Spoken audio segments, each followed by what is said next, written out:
ज्ञान वैराग्य का आह्वान तो कर ही दिया था, अप्रत्यक्ष रूप से तीनों विराजमान हो गए।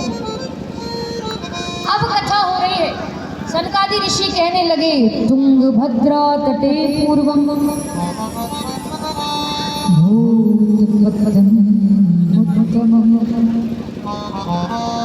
यत्र वर्णा स्वधर्मेण